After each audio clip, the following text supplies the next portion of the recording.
Welcome to Beyond Titles, where we go beyond the surface to discover the real stories behind the roles. In each episode, we invite fascinating guests to share their journeys, expertise, and the purpose that fuels their work. Whether you're looking for inspiration or insight, Beyond Titles offers a fresh perspective on the people who make a difference in their fields. Tune in and join us as we explore the human side of every profession. Keith, it's great to have you on Beyond Titles today.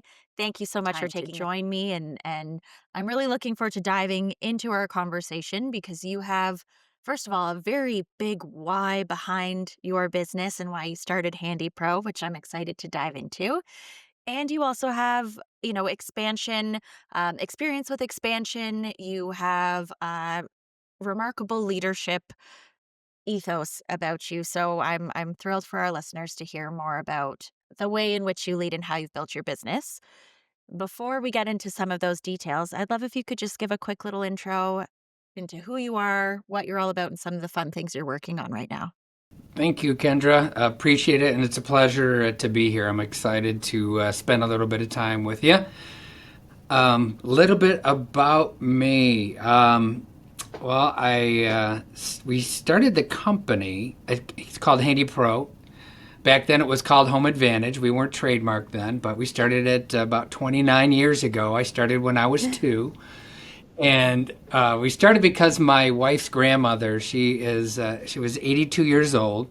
She lived in Allen Park, Michigan here, and she was having a kitchen remodeling project completed. And the contractor in the middle of the job came up to her and said, hey, I need $2,000 more because I underbid the cabinets.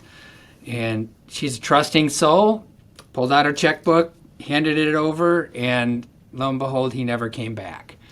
So, yeah, my wife and I were looking to start a business, and, we said, boy, I wonder if there's a business that we could start that could protect seniors from dishonest contractors, because, everybody's got their story. And Kendra, you mentioned it. You've heard so many yourself. And so we started as a home improvement referral service.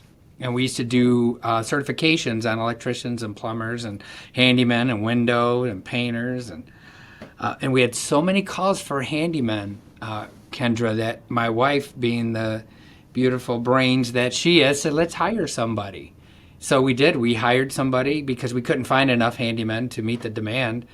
That was back in 1996. And then we hired 2, then 3, then 4, then 5. And by 2000, we had 10. And we were getting calls around the country asking how we're doing, what we're doing. And so now, fast forward, we have 8 offices around the country here in the U.S.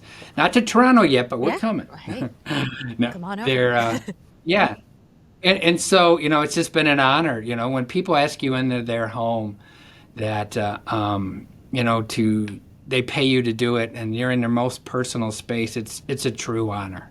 It really is. And we're having a blast doing it. So thanks again for having me on the show. Of course. And that's one of the things that I really loved when we first spoke, Keith, was that you had such an impactful and personal why behind starting your business. Yes, you said you and your wife were looking to start a business anyways. However, it seems, as unfortunate as the situation is, almost kismet that happened, which was a catalyst for HandyPro to come to life, really. Right. And thank you. So, off the top of your head, how many seniors do you think you have saved from dishonest contractors? Oh, billions. No. Well, we do around 3,000 to 5,000. We help 3,000 to 5,000 people a year. Wow. On average, sometimes a little bit more, depending on the project, because we'll put a grab bar or we'll do an addition. So yeah. It's and it's not all seniors now. It's people who are busy, 2-family income, and we're helping people, business owners now. Every home needs a trusted handyman, right? Every business needs one. Yeah. And so, but the foundation of it is to protect seniors. We love doing work, to help somebody paint their house and all that. But when you do it at somebody, and it's not only seniors, it's people with disabilities, right? So we could put a wheelchair ramp in, a ceiling lift or a stair lift. But it's just a little bit more special when you give somebody the freedom in their own home. Yes. You Yeah. know, if you look on our website in West Virginia, we have a franchise owner, and he tells the story of how he's working for a veteran, and he came back the next day after putting the wheelchair ramp in, and the knocked on the door, and the wife came, and he said, "Oh, you just want to make sure you're okay with the job, and we'd like to collect on it." And he said, "I haven't seen my husband the whole day. He's out coming in and out of the house, saying hi to the neighbors, and he hasn't been able to do that for a year." Oh my So, gosh. yeah, Yeah, kind of fun, absolutely. and it's a nice. Yeah, fulfilling 100%. And now you're giving other people, so your franchise owners, the opportunity to also get that, feel fulfilled and get that opportunity to help others, which is really special. Really, really Thank you. special. It is, and fun. And fun. And fun. And so it's interesting because you mentioned you have 8 locations, correct, across the United Hmm. States. So 8 locations with a number of different employees and contractors coming in and out. So obviously with you being the nucleus, you've set values, you've set criteria, and clearly you have very high standards and expectations for the people that are working for you, and that are under your brand. So how do you maintain consistency and ensure quality across all of these locations, knowing they're spread out? And I guess that also kind of segues into, how do you find the right franchise owners to know that they are aligned with your business? What a great question, right? And one that every business owner, whether you have one employee or 100 employees, has to answer that question. Yes. And mine is, how do I know? I've made enough mistakes to find out what not to do. Right? Yeah. So experience is the best teacher. Hindsight's 2020. But it's critical, Yeah. right, for a business to know their purpose, to know what their vision and values and mission is, and it's critical to over communicate that Yes. with your team, because what we have really found is that most people, they want to be part of something bigger than themselves, right? And we're not just a home improvement contractor. We're people that go in and make a difference in the lives of other people. And when we first started the company and we first started franchising, and a lot of franchisors make the mistake, they just bring it in, people in. Okay, cool. You want to be part of our family? Well, that's a Yeah. mistake, because not everybody shares the values of what it means to take care of other people. And so when we found out that we didn't, we under communicated the vision and the values and our core values, there was a lot of chaos, Yeah. right? What does taking care of your employees mean to you, and what does taking care of your clients mean to you? Those are the questions we didn't ask in the beginning, and now we over ask, Yeah. because if the values don't align, you're going to have this, and you're going to have unhappy employees, you're going to have unhappy clients, and so it's critical. It's critical that you know what your mission is, and you know what your vision and what you stand for as a company. Yes. And if you want to change lives, it's here at HandyPro. Yeah. That's kind of what we stand for. Ah, fantastic. Did I answer your question? I think that more than answered my question. That exceeded the expectation of my question.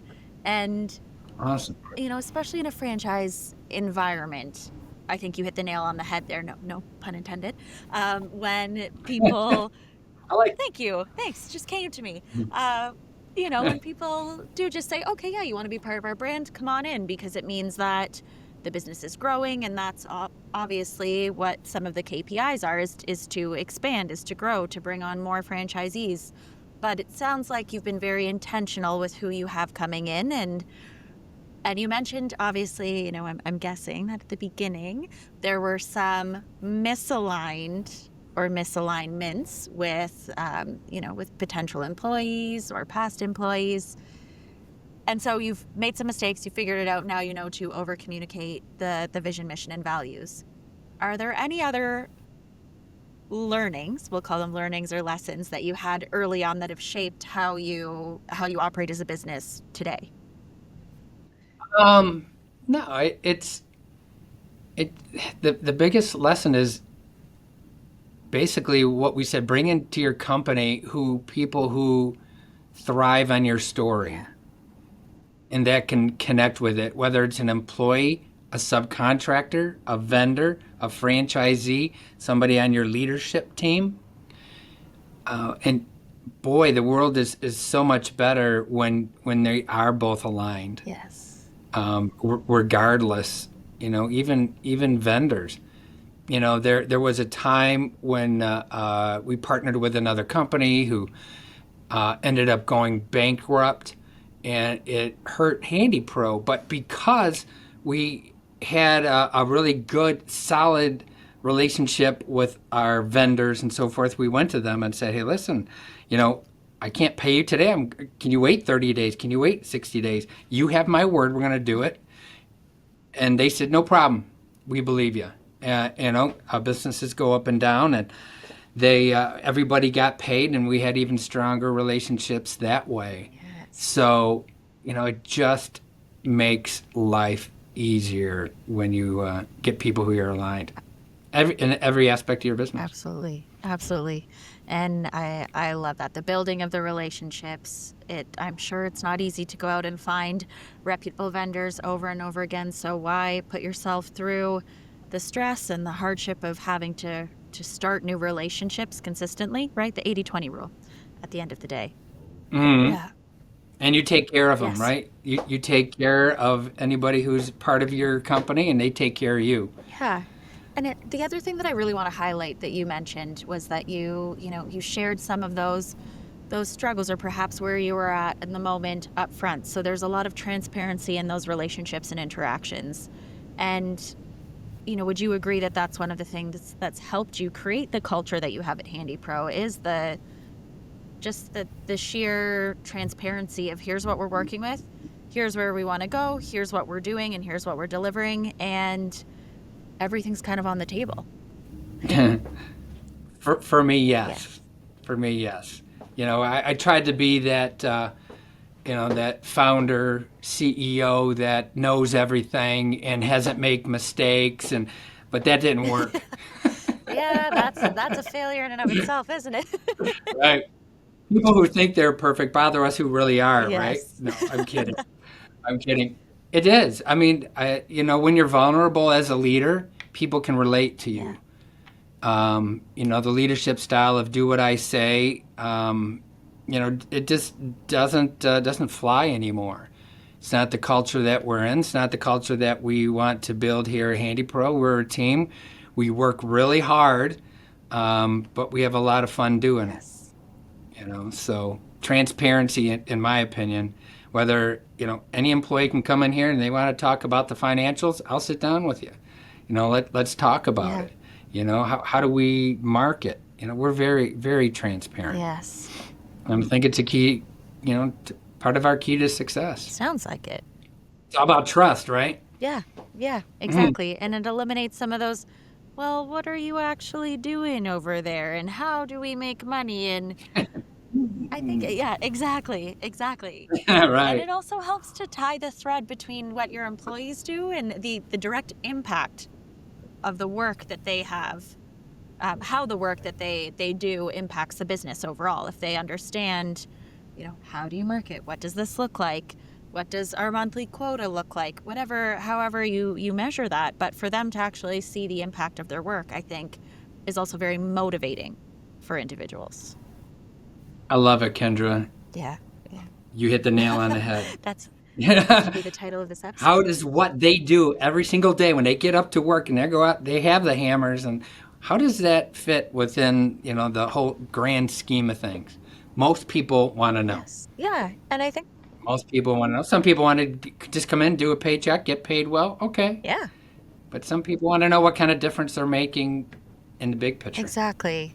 So thanks for bringing that up. That's Of good. course. Of course. It's really important, and I think it's often overlooked.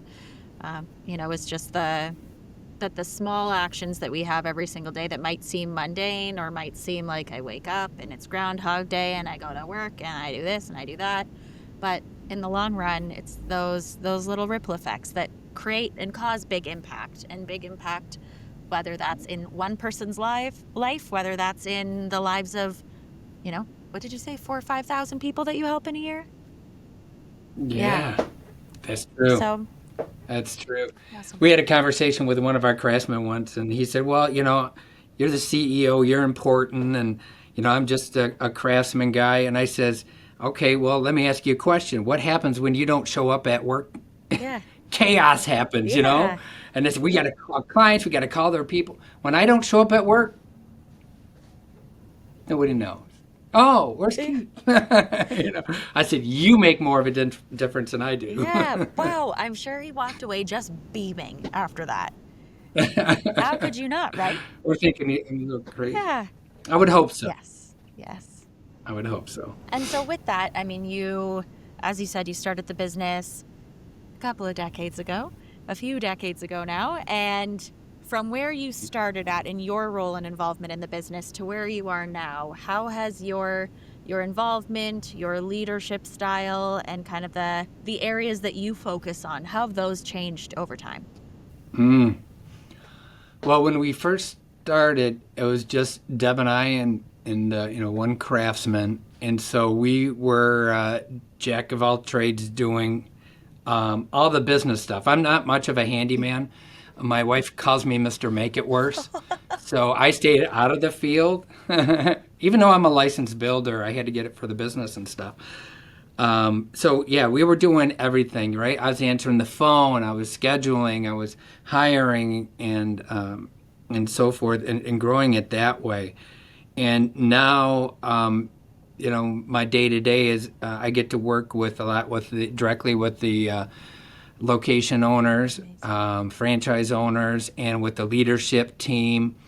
I really miss working day to day, working with the craftsmen. I just sat in with one of our craftsman meetings last Friday. I was like, "It's good to see you guys. I miss you." That was so much fun. But the change, gosh, the change is what we talked about earlier. When I was younger, I thought a leader had to know everything. I really did, and I had to have all the answers, and it's I can't say the opposite is true, but it's okay to say, I don't know. What do you think? Yeah.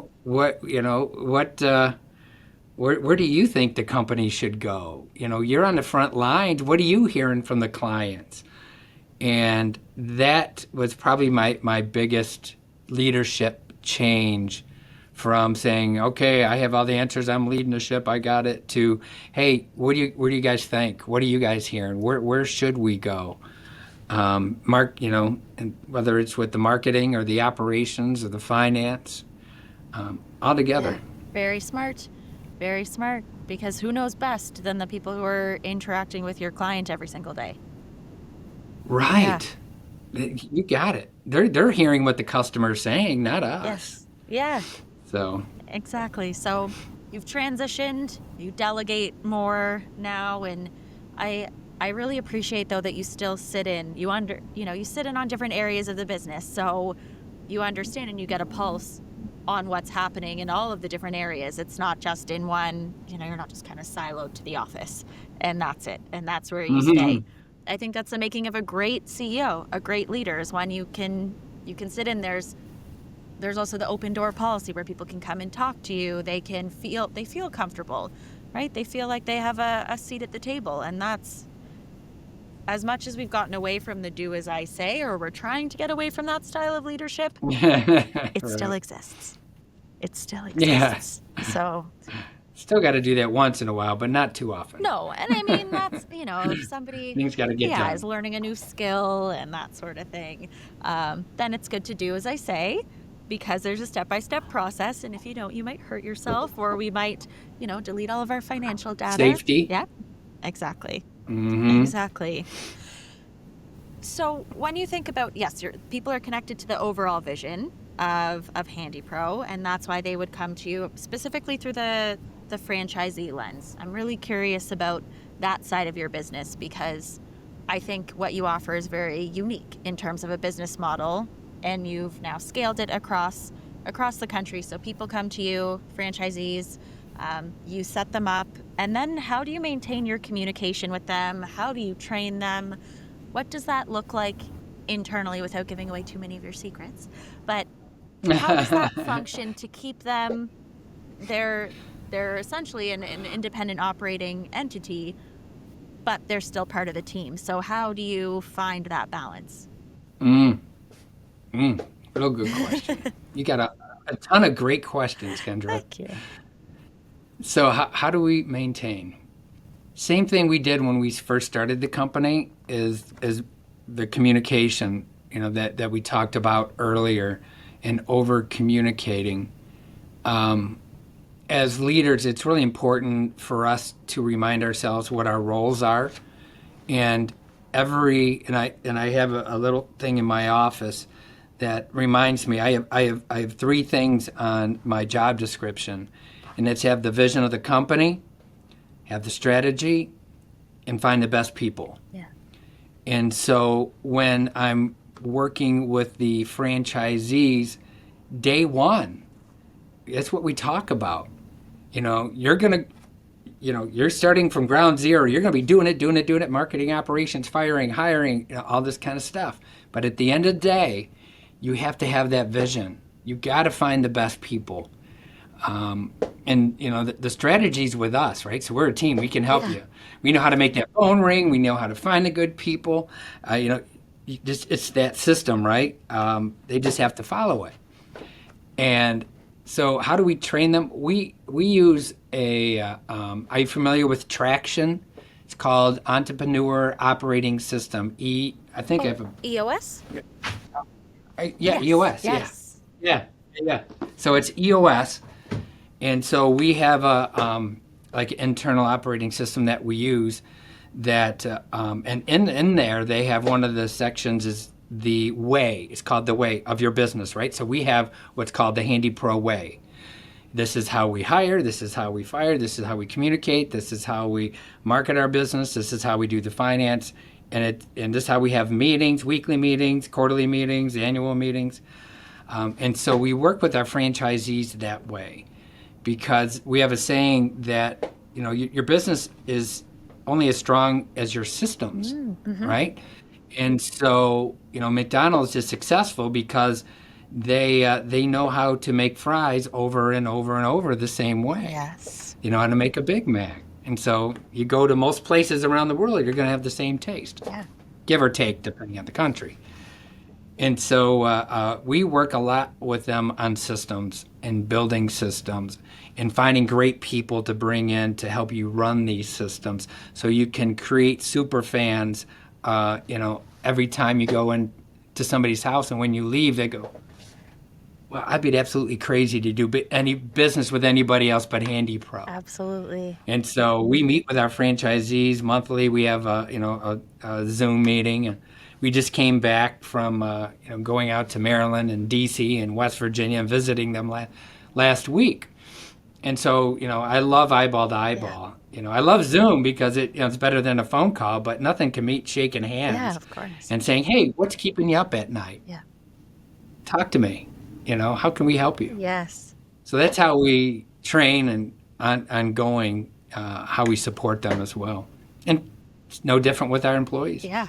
Oh, fantastic. And that brings me back to what you said too about, how you maintain quality across all of your different franchises. And it sounds like, yes, the trust, the training, but also the consistency and the consistency that comes from your processes. And what better way to create a brand name or brand recognition than to have that consistent experience if someone moves from one state to another, and who do you think in that moving process they're going to call, right? If they have a great experience. So I sometimes I feel like consistency is undervalued when it comes to brand recognition and what that does for us. Would you? That's worth repeating, Kendra, because that is so true. Yes. Is this thing on? Really? Make sure we repeat that again. Yeah. Right. but it's We just got out of the meeting. Seriously, this is not a setup. This is anything. We're just talking about financials and how our systems work and so forth, and making sure we pay people consistently the same way and so forth. And we were talking. We said, we strive for fairness. We strive for greatness, and we want people to do fair. And you can't do any of that without being consistent. yes. Yes. You got to be consistent. So thank you for bringing that up. That is so true, and it's so easy to forget. You Yeah. know. Well, especially as I mean, there isn't much consistent about, some of the experiences we've had as a human race over the past 5 or 6 years.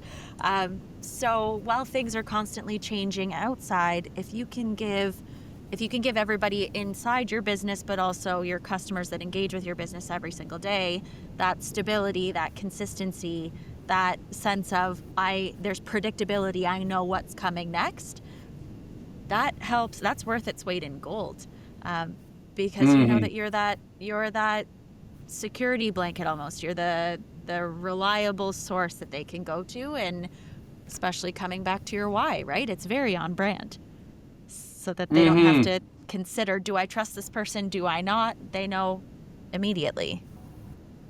That's it. Yes, That's how you build trust. Foundation of any business. absolutely, absolutely. So Well said. thank you. Well, I would say that you said it first, and it came right from your meeting too. Oh, well, that's why it was so well said. I'm kidding. Absolutely. No. So, 8 locations. What's on the horizon for HandyPro? What's your ultimate goal in terms of whether that's location, number of people impacted? Do you have a kind of a North Star number? That's a great question, and it has changed over the years. When we first started franchising, we said, okay, we want 100 stores, and we want to really make an impact with the number of stores. We have since scaled back and said, we don't want to be the biggest, we just want to be the best. I told you early on that we made mistakes, right? So we brought in anybody who said they could be a franchise, but they didn't follow the core values. And it got really hard at some point, and we said, no, that's not what HandyPro stands for. So our growth rate is slow, and it's one that we are doing intentionally because it's not an easy business to run when you have a group of contractors, right? And at least in the States, and I think Canada is the same way, it's a diminishing Mm-hmm. trade. Yeah. It's hard.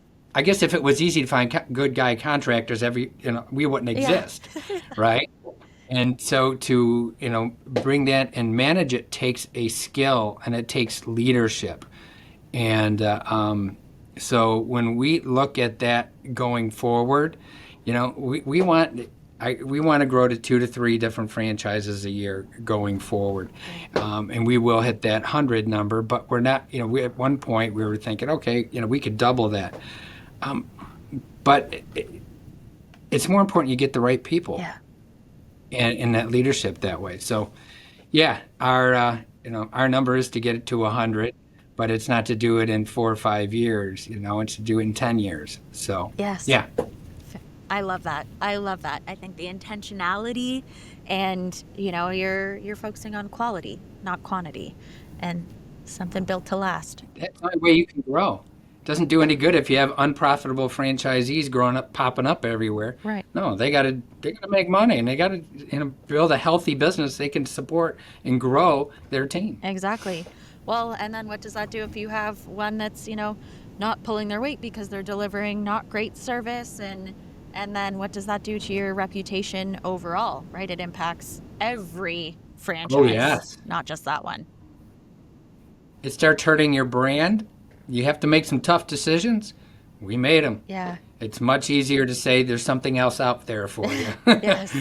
than hurting our brand and not taking care of our people. Absolutely. Yeah, not easy conversations to have as a leader, But but necessary. necessary. Yes. And when you think about the number of people that are impacted versus having that one tough conversation, the tough conversation outweighs the ripple effect from having a misalignment. I should say. Misaligned. Yes. I like that. Yeah. It's Misaligned. misaligned. It's because it's true. Just not there, like you said. Mm-hmm. Just better suited somewhere else, right? Yeah. Yes. Right. Doesn't mean they're not good people. Just not here. Exactly. Exactly. And you're doing them a favor by allowing them to go find out where they best are suited. Yes. Yes. Yes. All in the mindset, I right? love it. You Yeah. got it. You got it, Kendra. Amazing. Spot on. So, one wrap-up question for you that I love to ask, and I love to ask leaders who, like yourself, who understand what leadership means, who understand, the highs and lows, the ebbs and flows, and knowing that there will be days where it's gonna suck. There are days where it's a lot of fun, but everything in between is why you do it. And that requires, as you've said, skill and specific skills. You can have technical skills, you can have, an area of expertise, but at the end of the day, soft skills are always what help us drive those technical skills forward, that help us grow sustainably, to your point, and that allow us to be exceptional leaders. My question for you is, what do you think is, at this point, the most important soft skill for a leader to possess?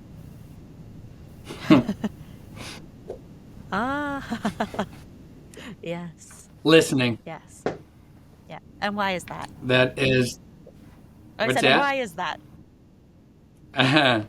What do they say? 2 ears, 1 mouth. Use them in that order. Again, when I in my young leadership, I thought we had to have all the answers, and the opposite really is true. There is a big chain here in Michigan that's called Meyer, used to be called Meyer Thrifty Acres. And what they do, they have a big grocery store, and they have a whole bunch of retail. And I was fortunate enough to meet the son of the owner, who has really taken the company. I don't know, I was probably 18 at the time, and I was able just to ask him one question, and that question was, what makes you successful? And he said, hire people that are smarter than you. Mm-hmm. And listen to them. And so I remember that, obviously, to this day. And for me, it's pretty easy. Because a lot of people, there's a lot, as you could probably tell, there's a lot of more smart people than I am, more highly intelligent. When any entrepreneur that's listening to this, that's starting from the ground up, it's tough when you have to hire somebody to help you lead the company. Yeah. And because you're like, how can I afford this? I can barely make it on my own. What if I hire a lead, operations guy, a marketing guy, whatever that situation may be. But what I found early on is that when you hire somebody who believes in your story, who has the experience, you listen to them and your company will grow. Mm-hmm. And I found out real quickly that, because in the beginning I'm doing the marketing, operations, finance, all that kind of stuff, that when we hired somebody else, they helped us not only elevate our business, but escalate and scale efficiently and effectively, because they were smarter. You got a specialist in finance, we got a specialist in operations, a specialist in marketing, and then just shut up, let them go. Yeah. It's really asking the right questions, yeah. Right? Where do you think we should go? Why do you think that way? What do you think? Is there a better way that we could be thinking about? And asking these questions and just listening, as we said in the beginning, the number one skill set. Yeah. Number one skill set. Amazing. I've heard before, hire people that are smarter than you, but no one's ever capped it off with, and listen to them. So I think that is the key part of that sentence, right? It's one thing to hire them, but if you don't listen to them, then yeah, you probably can't afford it and you are throwing your money away. But if you listen to them, right, you see the results that you have, which is growth, scaling, sustainability, all of those. That's funny. I was thinking the Yeah. same word, right? It's sustainability. You can grow, but are you sustainable? Yes, exactly. And I think that's why I mean, there's some business owners who obviously have an exit planned. But if you want to create that impact over a long period of time, then why does it need to be 5 years versus 10 years? To your point, right? Why do you need 100 franchises in 5 years? Why not do it Hmm. in 10 years and double, triple, quadruple your impact because you're doing it sustainably? Yep. Yep. You quadruple your impact on the people that you serve first. Yes. Hmm. Yes. Oh, There you go. brilliant. Hmm. Brilliant, brilliant. Well, Keith, I want to thank you so much for sharing your insight and your journey and your big why. I think there are so many nuggets in today's episode, and I just really want to thank you again for your time, sharing your experience. And, if folks listening would like to get in touch with you, learn more about you, where can they do that? LinkedIn or handypro.com, or my email's kpaul@handypro.com. Anywhere. Or you call Kendra, she'll forward you to me. Of course. So, Yeah, exactly. Beautiful. Thank you so, so much, Keith. Really excited to share this out to the world and see how much more impact you can continue to make. Kendra, thank you. And I appreciate you not only calling us, but having such a great interview. Interviews, again, asking the right questions. And I can't even believe it's been 45 minutes. It's just been having a blast. So that just kudos to you. Keep up the good work and keep sharing best practices for those who, especially if they're younger, getting into this. Hopefully we can help them avoid a lot of the mistakes that we made. Absolutely. That's the intention. So thank you. I appreciate those kind words. It's nice to know that, you know, we're having an impact too, just through a conversation. And yeah, we could spend a lot more time. We could flesh this out for a lot Right. longer. All right. Thank you, Thank Kendra. you.